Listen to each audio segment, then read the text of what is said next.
Las caras de nuestros niños han perdido la inocencia de su espíritu. En su lugar solo encontramos el miedo. Porque nuestros niños han perdido la esperanza de sobrevivir.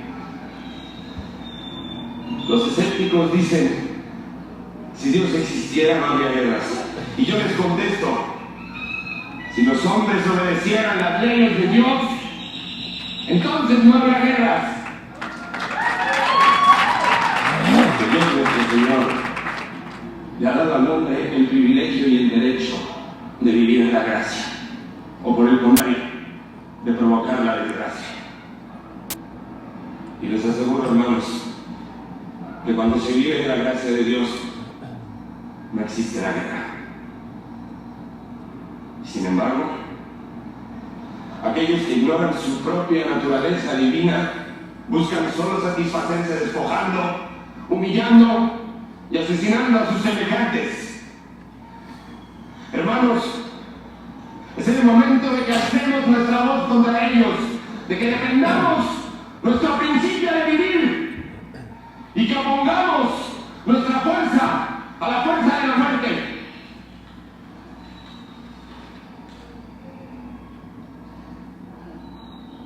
Oye, hermanos, ya no basta con estar.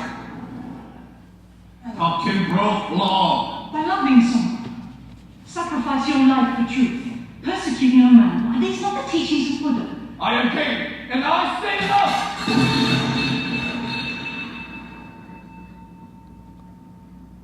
You ask me to always tell you what I think?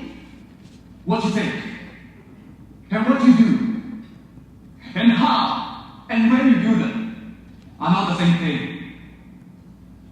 If you believe I wish to execute this girl, but now, because you say you can't, you can tell King what to do.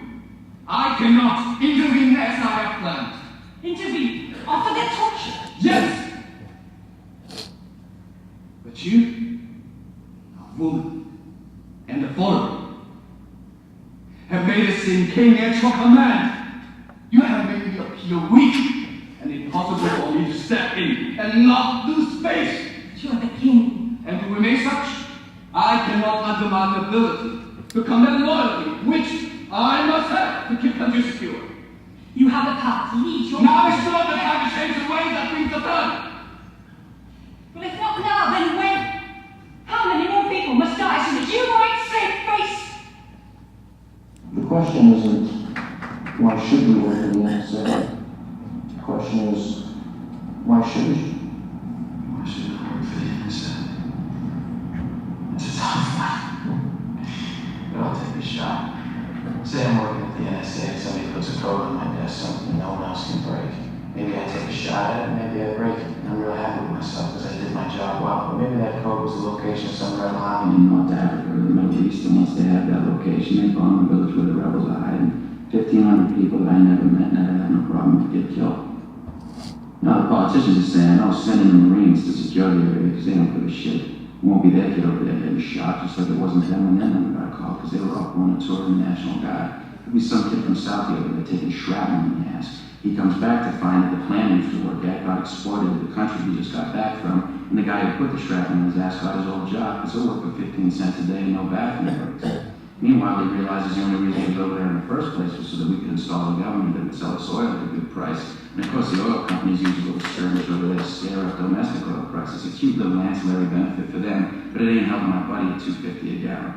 They're taking a sweet time bringing it back. Of course, nobody wants to believe the iron and alcoholic skipper who likes to drink martinis and fucking play slalom with the icebergs. It ain't too long till he hits one, spills the oil, and kills all the sea life in the North Atlantic. So now my buddy's out of work, he can't afford to drive, so he's walking to the fucking job interviews, which sucks because the shrapnel in his ass is giving him chronic hemorrhoids. And meanwhile, he's starving because every time he tries to get a bite to eat, the only blue plate special they serve him is North Atlantic straw with Quaker steak. So what did I think? I'm holding out for something better.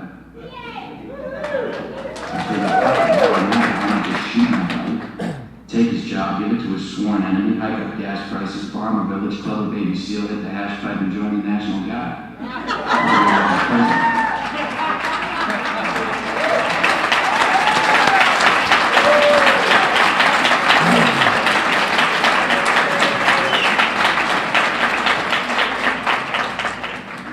So you can see the astonishing range of his work, that it's really, and the intelligence and the passion that he brings to it. And, you know, when you're trying to transform the world, you have to make it entertaining these days to get your voice heard. I mean, if that same essay had appeared in Mother Jones, it wouldn't have the same impact as being in a film that millions of people are going to see. You know what I'm saying? Not to take anything away from Mother Jones, but I'm saying if you really want to reach the number of people that Lawrence is reaching through his films, they're all about transformation. They're about personal transformation, they're about social transformation, they're about planetary transformation, which is what the Physicians for Social Responsibility is about. And to make it not only entertaining, but fun and sexy and hip and cool, to do good, to make the world a better place, and not to make it like, oh, you're just kind of one of those, boring, tree-hugging liberals. It's fun, it's cool, it's entertaining, it's transformative, it's powerful. And so he's currently working on a documentary about nuclear weapons, and that will be debuted as part of the World Security Institute campaign to eliminate nuclear weapons. So what better to combine both the climate change and the other mission of the Physicians for Social Responsibility about nuclear disarmament. So, Lawrence, I love you, I honor you for your extraordinary achievements, and even more for your friendship. So thanks for the chance to be here. Please join me in welcoming Lawrence Kendrick.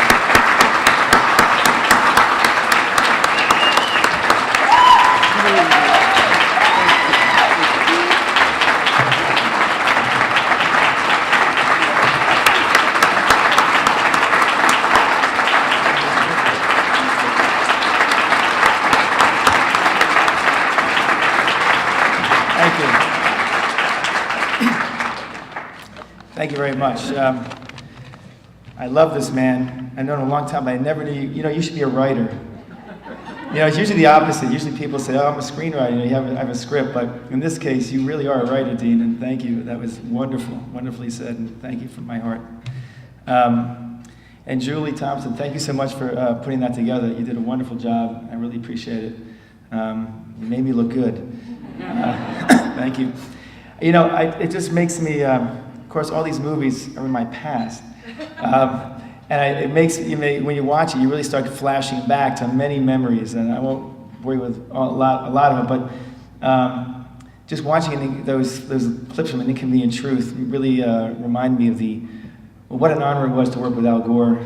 I had this crazy idea to make a movie out of his slideshow, and it was kind of crazy. And if you can imagine raising, I want to raise $1 million to make a movie about Al Gore's slideshow. Who's going to give you that? And we had no idea what was going to happen, and so we're all very grateful for the we made the movie, but it was Al Gore's mission, and we actually stand on these shoulders of giants. That's a quote, and I really feel that way in that movie. I'll tell you one funny story. I was in Oslo. I had the honor of being in Oslo. When you're making movies, you dream of things like Academy Awards. You don't dream of going to Oslo to be with someone who wins the Nobel Peace Prize. So we were in Oslo, and it was in the morning, and I go downstairs, and there are all these people sitting around a table, and they looked like they were probably the scientists. So I introduced myself, and I sat down with them. I said, I have one question, and they're all talking, and I said, so 2,500 of you guys had to sign off on this document. There's 130 countries. I'm just assuming that 2,500 of anybody has to sign off on something. It's got to be a conservative document that, probably some felt it was worse, some felt it was better. And there was, I won't mention names, but these are the people in charge of the Arctic chart, all the different reports in this great document. And one woman said, absolutely